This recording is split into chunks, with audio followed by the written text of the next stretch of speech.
అందరికీ కూడా ప్రభువైన యేసుక్రీస్తు నామములో వందనాలండి. మరి ఈ దినము కూడా భయపడకు అనేటువంటి అంశము 6వ సిరీస్లో మనము మాట్లాడుకోబోతున్నాం. ప్రియ దేవుని బిడ్డలారా, చిన్న ప్రార్థన చేసుకుందాం. పరిశుద్ధుడైన ప్రియ పరలోకపు తండ్రి, నీ ఉపకార ఆత్మను మాకు దయచేయమని కోరుచూ ఉన్నాము. లేఖనములు నీ ఆత్మ ప్రేరణ ద్వారా వ్రాయబడినవి. అటు వాటిని గ్రహించుటకు మా మనోనేత్రములను తెరుచుటకును ప్రభా, లేఖనము నీ యొక్క ఆలోచనతో మేము అర్థం చేసుకున్నటకు సహాయము దయచేయమని, వినివారికి మేలుకరముగాను దీవెనకరముగాను నీ ఆజ్ఞకు లోబడేవారుగాను ఉంచమని తండ్రి, దినమెల్లా నీ కృపను, కాపుదల, భద్రత మాకు అనుగ్రహించమని యేసు నామములో అడిగి వేడుకుంటున్నాము తండ్రి, ఆమెన్. ప్రియులారా, ఈరోజు మనం మాట్లాడుకుంటున్నటువంటి అంశము ఫియర్ నాట్, భయపడకనేటువంటి అంశము. ఎందుకనంటే పరిశుద్ధ గ్రంథంలో మనము చూసినట్లయితే దేవుని యొక్క సేవను చేయవలసినటువంటి యవన బిడ్డలు అనేకులు తాము అప్పగించబడినటువంటి ఆ బాధ్యతను తమ మీద ఉన్నటువంటి బాధ్యతను మర్చిపోయారు. కాబట్టి ప్రభు ఒక అద్భుతమైనటువంటి మాటను సెలవిస్తున్నాడు. మత్తయి సువార్త 9వ అధ్యాయం 37వ వచనము, లూకా సువార్త 10వ అధ్యాయము 2వ వచనము, ఈ రెండు చూస్తున్నట్లయితే అక్కడ ఆయన చెప్తున్నాడు, కోత విస్తారముగా ఉన్నది, పనివారు కొద్దిమంది ఉన్నారు. కోత యజమానుని వేడుకో, పనివారిని ఆయన పంపాలి. This is the responsibility. పని చాలా విస్తారంగా ఉంది, కానీ ప్రజలు పని చేయకుండా సోమరులై భయముతో దాక్కుంటున్నారు. సాకుపోకులు చెప్తూ ఒకడు ఉద్యోగం చాటున దాక్కుంటున్నాడు, ఒకడు కుటుంబ వ్యవస్థ చాటున దాక్కుంటున్నాడు, కొంతమంది డబ్బుల చాటున దాక్కుంటా ఉన్నారు. ఇలా రకరకాలైనటువంటి ఆలోచనలతో అక్కడ దాక్కొని ఆ జిగటగల దొంగ ఊబిలో ఇరుక్కొని పోయి కూర్చొని ఉంటారు. అయ్యో, కొంతమంది అనుకుంటారు తమ బలహీనత చాటున దాక్కుంటారు. నేను చేయగలనా? అయ్యో, ఒకవేళ నేను సేవకు వెళ్ళిపోతే ఏంటి నా పరిస్థితి? ఒకవేళ నేను సువార్త చెబుతూ ఉన్నాననుకో, నా భోజనం పరిస్థితి ఏంటి? నా బట్టల పరిస్థితి ఏంటి? ఇలా ఆలోచించేటువంటి వాళ్ళు చాలామంది ఉన్నారు. కాబట్టి దేనికి ఆలోచన చేయకు. ఎందుకు ఇంత లోతుగా మీకు గట్టిగా ఇన్నిసార్లు చెబుతున్నానంటే, దేవుని సేవ అనేటువంటిది ఈ లోకములో ఉన్నటువంటి అన్ని ఉద్యోగాల కంటే, even he may be the president of USA, America అధ్యక్ష పదవి కూడా దేవుని సేవకుడి కంటే చిన్నది. అది గుర్తుపెట్టుకోవడానికే ఎంత లోతుగా చెప్తున్నా. అయినా ప్రియులారా, పాటలను కొద్దాం. ఎందుకు మరి ఈ భయము మనిషిని ఆవరిస్తుందంటే అనేక కారణాలు మనం చూసుకుంటూ వచ్చాం. బలవంతులైనటువంటి వాళ్ళు, శక్తి కలిగినటువంటి వాళ్ళు కూడా మరి దేవుని సేవను నిర్లక్ష్యం చేస్తూ, తృణీకరిస్తూ దాన్ని విడిచిపెట్టిపోయి మేలకుండా ఉంటారు. ఇలాంటి వాళ్ళను మనం బైబిల్లో చూస్తే దేవుడు ఎలా మరి వారిని బయటికి పిలుస్తున్నాడో, ఈ రకంగా దేవుడు మిమ్మల్ని ఈరోజు బయటికి పిలుస్తున్నాడని నమ్మండి.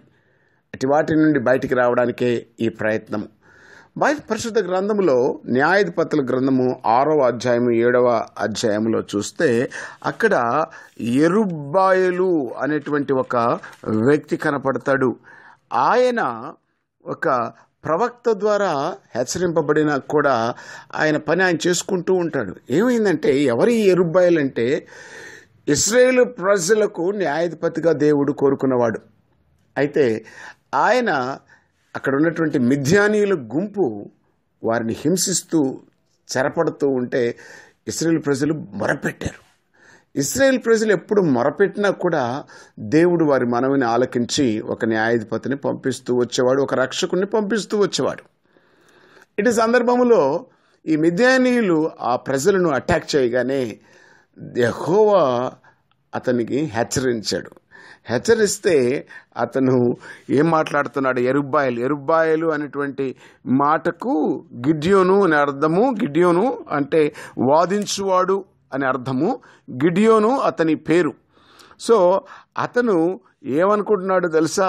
అయ్యో, ఈ మిద్యానీయులు నన్ను చూసినట్లయితే బలంగా ఉన్నాను, నేను దేవుని పక్షాన్ని నిలబడితే నన్ను ఏదైనా ఇబ్బంది పెడతారేమో, నన్ను ఏదైనా కష్టపెడతారేమో, నన్ను చంపుతారేమో, ఎలా అనుకున్నాడో వెళ్ళిపోయి ఆయన ఒక గానుగా చాటున దాక్కొని గోధుమలను దుల్ల కొడుతున్నాడని రాస్తున్నాడండి.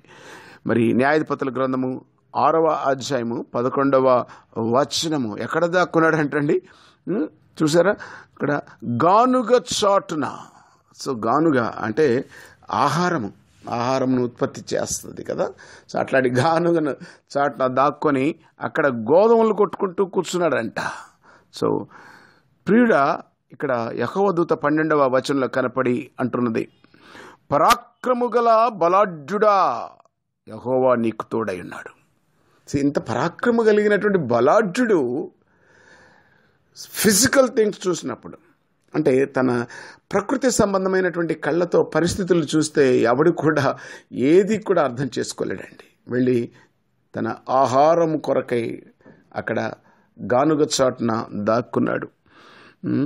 అప్పుడు దేవుడు చెబుతున్నాడు, యెహోవా నీకు తోడై ఉన్నాడు లే అంటే దానికి మళ్ళీ కౌంటర్ఫీట్ అండి.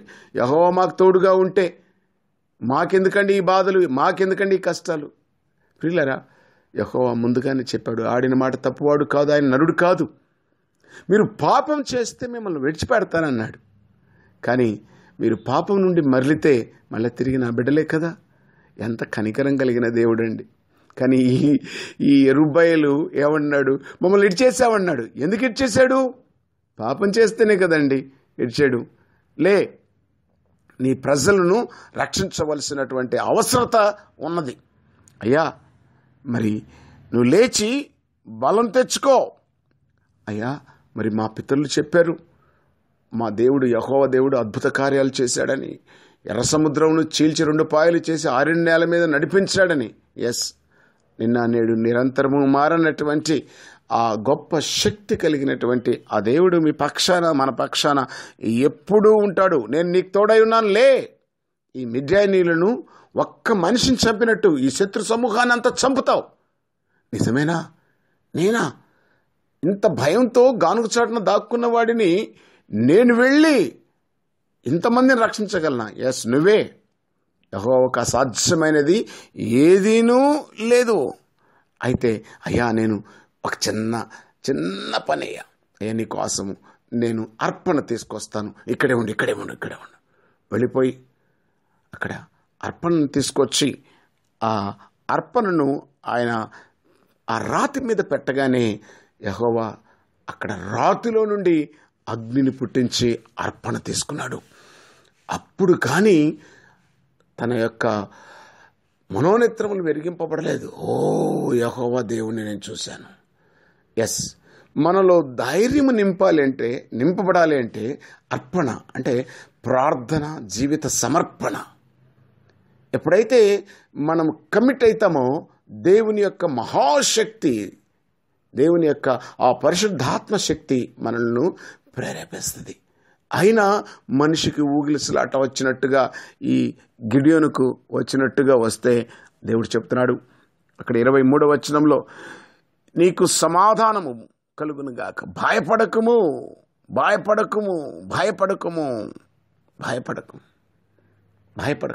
మనిషి భయం అనేది వచ్చినప్పుడు వెంటనే తను అన్నిటినీ మర్చిపోయి తను చేయవలసిన కార్యక్రమాలన్నింటినీ విడిచిపెట్టిపోతాడండి.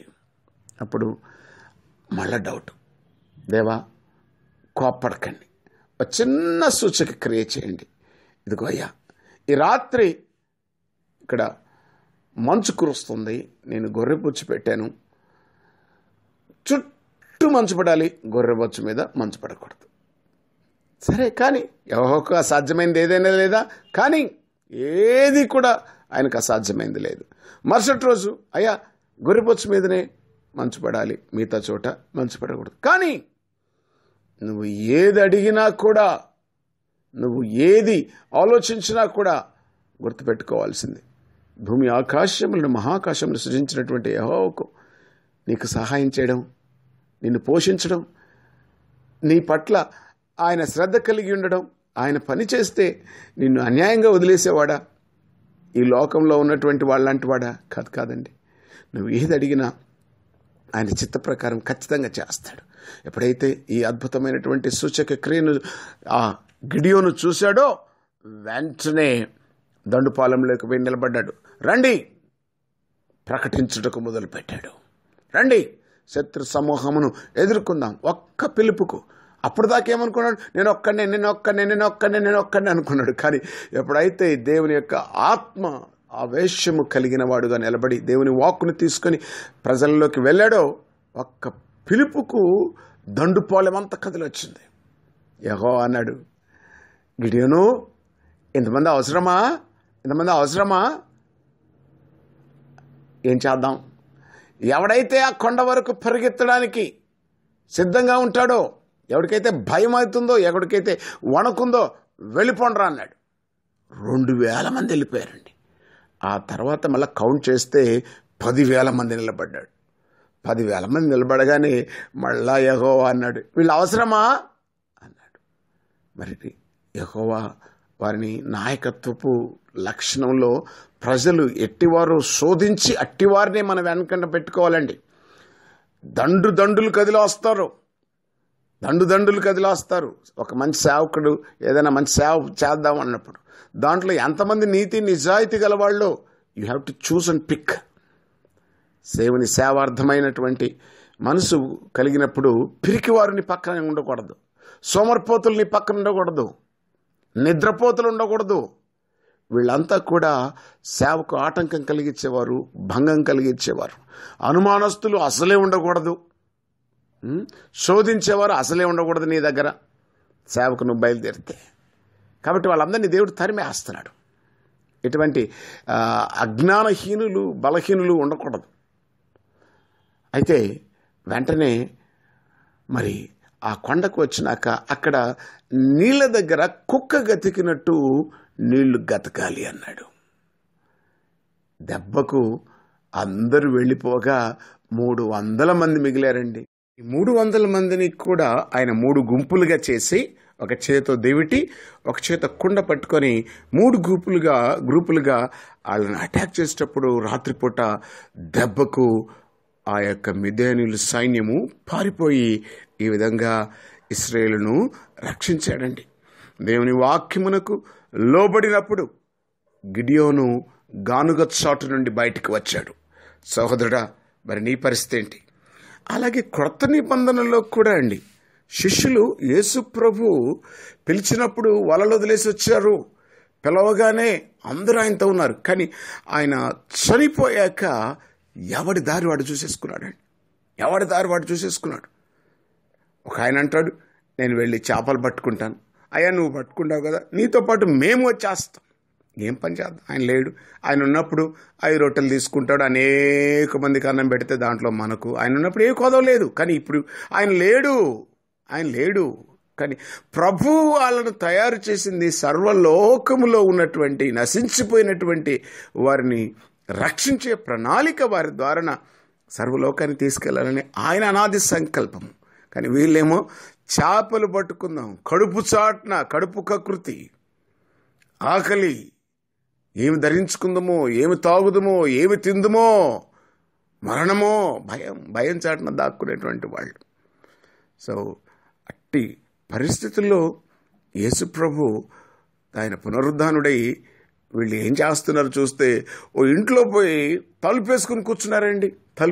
ఆయన క్లియర్గా చెప్పాడు, ఇప్పుడు మనిషి కుమారుడు యెరూషలేముకు వెళ్తున్నాడు, అక్కడ పాపుల చేతికి అప్పగించబడతారు, ఆయన్ను కొడతారు, హింసిస్తారు, ఆయన్ను సిలువ వేస్తారు, చనిపోతాను, తిరిగి 3వ దినమున నేను లేస్తాను, లేఖనములు నిరర్ధకము కావు అని చెప్పిన మాట గ్రహించలేని మందమతులుగా మిగిలిపోతున్నారు. వెంటనే వారి మధ్యలోకి వెళ్ళారు. వెళ్ళిపోగానే భయం, తలుపులేసినా ఎవరు నాయన ఈయన వచ్చాడు. మొదట ఆయన అంటున్నాడు, భయపడకుడి, మీకు సమాధానము కలుగును గాక. భయపడకుడి. ఏం భయము? దేని వలన భయము? మీకు సమాధానము కలుగును గాక. ఒక ఆయన వారిలో లేరండి బాబు, ఆయన పేరే తోమ. ఆయన అంటాడు, నేను ఆయన గాయములలో వేలు పెట్టి చూస్తే కానీ నమ్మను. ఎంత మరి చూడండి, మనుషుల యొక్క ఆలోచన విధానము ఆయన ప్రేమను గుర్తించలేకపోయారు. కానీ అప్పుడు ఆయన ఏం చేశాడు? యోహాను సువార్త 20వ అధ్యాయంలో 21, 22 వచనాలు మనం చదివితే అప్పుడు అక్కడ రాయబడ్డది, ఆయన ఈ మాట చెప్పి వారి మీద ఊది పరిశుద్ధాత్మను పొందుడి. మీరు ఎవరి పాపములు క్షమించుతురో అవి వారికి క్షమింపబడును, ఎవరి పాపములు మీరు నిలిచియుండనిత్తురో అవి నిలిచిండునని వారితో చెప్పాను. పరిశుద్ధాత్మను పొందండి. పరిశుద్ధాత్మను మరి పొందడం అంటే ఈరోజు చెప్పేటువంటి అనేక తప్పుడు బోధలు ఉన్నారు, చాలామంది తెలియక. ఎందుకంటే బైబిల్లో చాలా స్పష్టంగా చెప్తున్నది. అపోస్తల కార్యము 2వ అధ్యాయము 36 నుండి 42 వచనాల వరకు మనం చదువుకుంటే అక్కడ పేతురు పరిశుద్ధాత్మను పొందినాక పెంతెకోస్తు దినాన, పెంతెకోస్తు చర్చి కాదు, పెంతెకోస్తు అంటే పస్కా పండగ నుండి 50వ రోజున వాళ్ళు పరిశుద్ధాత్మను పొంది ఉన్న తర్వాత వారు లేచి నిలబడి దేవుని యొక్క లేఖనమును, యావేలు ప్రవక్త ప్రవచించినటువంటి ప్రవచనము, యావేలు గ్రంథము 2వ అధ్యాయం 28వ వచనం ప్రకారముగా వారు పరిశుద్ధాత్మను పొందుకొని అన్య భాషలు మాట్లాడారు. అన్య భాషలు అంటే అర్థం కానివి కాదు, ఒక లాంగ్వేజ్. తెలుగు ఒక భాష, తమిళం ఒక భాష, హిందీ ఒక భాష, కన్నడ ఒక భాష. సో స్పష్టతతో ఉన్నటువంటి మాటలు. సో గాలికి మాట్లాడేవి కాదు, లేక కంచు మోగినట్టు మాట్లాడే మాటలు కాదు. వారు స్పష్టంగా మాట్లాడి వారు పరిశుద్ధాత్మను పొందుకున్నాక పేతురు వారి మధ్య నిలబడి చెబుతున్నాడు, ఇశ్రాయేలు సమూహములారా, ప్రజలారా, మీరు వినండి. మీరు సిలువ వేసినటువంటి ఈ యేసును దేవుడు ప్రభువుగాను క్రీస్తుగాను నియమించాడు. అంతటా వారి మనస్సులో హృదయంలో నొచ్చుకొని పేతురుని అడిగారు, అయ్యా మేమేం చేయాలి? కడమ అపోస్తలు అడిగినప్పుడు ఇక్కడ చెప్పాడు, మీరు సువార్త ఆల్రెడీ విన్నారు. వాళ్ళు ఆ 22వ వచనం నుండి 25వ వచనం వరకు కూడా యేసుక్రీస్తు యొక్క విధానమును గురించి వారి కోసం ఎంత పంపబడ్డాడో పేతురు ఎక్స్ప్లెయిన్ చేశారు. మీరు కూడా అపోస్తల కార్యం 2వ అధ్యాయం 22 నుండి 25 వచనాల వరకు చదివితే సువార్తను ప్రకటించే విధానం మనకు అర్థమవుతుంది. యేసుక్రీస్తు దేవుని కుమారుడని విని విశ్వసించి మారు మనసు పొంది పాప క్షమాపణ నిమిత్తం ప్రతివాడు యేసుక్రీస్తు యొక్క నామములో బాప్టిజము పొందినప్పుడు అప్పుడు పరిశుద్ధాత్మను వరమును మనకు దేవుడు అనుగ్రహిస్తాడు. అంతేకాదండి, ఆయన చెప్పినటువంటి ఈ మాటలో ఈ వాగ్దానము మీకును అంటే ఇశ్రాయేలుకును, మీ పిల్లలకును అంటే వారి సంతానమునకును, దూరస్తులు అనగా అన్యజనులకును, అనగా మన ప్రభు అయిన మన దేవుడు తన యొద్దకు పిలిచిన వారికందరికీ చెందునని వారితో చెప్పను. కాబట్టి వారిని మళ్ళా చెబుతూ ఉన్నాడు అక్కడ, మూర్ఖులైన ఈ తరము వారి నుండి వేరై రక్షణ పొందుడని హెచ్చరించచ్చు. వారు వాక్యమును అంగీకరించి బాప్టిజం పొందిరి. ఆ దినమున 3000 మంది సంఘములో చేర్చబడ్డారు. ఎవరి సంఘము? అది క్రీస్తు సంఘము. 42వ వచనంలో ఉన్న మాట చూసినట్లయితే, వీరు అపోస్తుల బోధ యందును, సవాసమునందును, రొట్టె విరుచుట యందును, ప్రార్థన యందును ఎడతెగక ఉన్నారు. కాబట్టి ప్రియ దేవుని పిల్లలారా, ఇంత అద్భుతమైనటువంటి కార్యమునకు నువ్వు ఒక సాధకము. నువ్వు సాధకమైనటువంటి ఆయన యొక్క చేతిలో, ఒక కుమ్మరి చేతిలో అద్భుతమైనటువంటి పాత్రలా నిర్మించబడాలనుకుంటున్నావా? మనుషులు కాళ్ళతో తొక్కి పడేసేటువంటి బురదల నేల మట్టిలా ఉండిపోదామనుకుంటున్నావా? ఆలోచించు. యెరుబ్బయలు భయపడకు, శిష్యులతో చెప్తున్నాడు, భయపడకు, రండి, భయపడకు, రండి. ఆయన పిలిచినటువంటి పిలుపుకు లోబడారు. అప్పుడే నిన్ను ఆయన ఘనంగా వాడుకుంటాడు, బలంగా వాడుకుంటాడు, అనేకమైనటువంటి ఆత్మలను విమోచిస్తాడు. నీ ద్వారా కార్యం చేయాలనుకుంటున్నాడు. గానుగ చాట దాక్కున్నావా? రూమ్లో పోయి దాక్కున్నావా? నీ థింగ్స్ వెనక దాక్కున్నావా? రా, కోత విస్తారంగా ఉన్నది, పనివారు కొద్దిమంది ఉన్నారు. పేతురు ఇంత దగ్గరగా యేసు ప్రభుని చూసినా కూడా ఆయన వెళ్ళి చేపలు పట్టుకుంటానన్నప్పుడు ప్రభు కోప్పడలేదండి. పేతురు, నువ్వు నన్ను ప్రేమిస్తున్నావా? సీమోను, నన్ను ప్రేమిస్తున్నావా? అవును ప్రభువా, అయితే నా గొర్రెలను కాయ్. సీమోను, నన్ను ప్రేమిస్తున్నావా? నా గొర్రెలను కాయ్. సీమోను, నన్ను ప్రేమిస్తున్నావా? నా గొర్రెలను కాయ్. ప్రియ దేవుని బిడ్డ, ఈరోజు ఇంత బలమైనటువంటి వర్తమానం నువ్వు విన్నావు. ఆయన గొర్రెలు తప్పిపోతున్నాయి. మోసపూరితమైనటువంటి బోధలలో చిక్కుబడి అపవిత్రమైనటువంటి కార్యములలో ఇరుక్కొని అవి నాశనమైపోతున్నాయి. గొర్రెలంటే ప్రజలు, దేవుని ప్రజలు మనుషుల కనికట్టు చేత, మాయోపాయము చేత, మనుషులు కల్పించినటువంటి పద్ధతుల చేత దైవోపదేశములని ఆయన్ను వ్యర్థముగా ఆరాధిస్తున్న వారు ఉన్నారు. వారిని విడిపించవా? నిజంగా నువ్వు ప్రేమిస్తే ప్రభును, నీ ప్రాణమును సైతమును ఆయన కాపాడి నిన్ను భయము లేకుండా రాజుల ముందరను, అధికారుల ముందను, ఈ లోకములో ఘనత వహించిన వాళ్ళు ఎవరైనా ఉండని, వారు నీ ముందర అంటే సువార్త ప్రకటించినప్పుడు వారు నీ ముందర నిలబడవలసిన వారే ఉన్నారు. అట్టి ఘనత ఇదిగో ప్రభు నీకిస్తున్నాడు. కోత విస్తారముగా ఉన్నది, పనివారి కొద్దిమంది ఉన్నారు. ఇంకా భయపడతా ఇంట్లో కూర్చుంటావా? ఏం చేద్దాం అనుకుంటున్నావు? దేవుని హెచ్చరిక, దేవుని పిలుపు, దేవుని ఆప్యాయత ప్రజలకు పంచుదామా? ప్రార్థన చేసుకుందాం. పరిశుద్ధుడా, నీ ఘనమైన నామను కొందనాలు. ఈ వర్తమానం విన్న ప్రతి ఒక్కరూ ఉన్న పాటున అపోస్తులు ఏ విధముగా వలలు విడిచివి నీ సేవకు పరుగులు తీశారో అందరిలో కూడా ప్రభా అట్టి ఉత్సాహమును నింపు, ఆత్మ దయచేయమని ఆశీర్వదించమని యేసు నామములో అడుగుతున్నాము తండ్రి. Amen, amen, amen.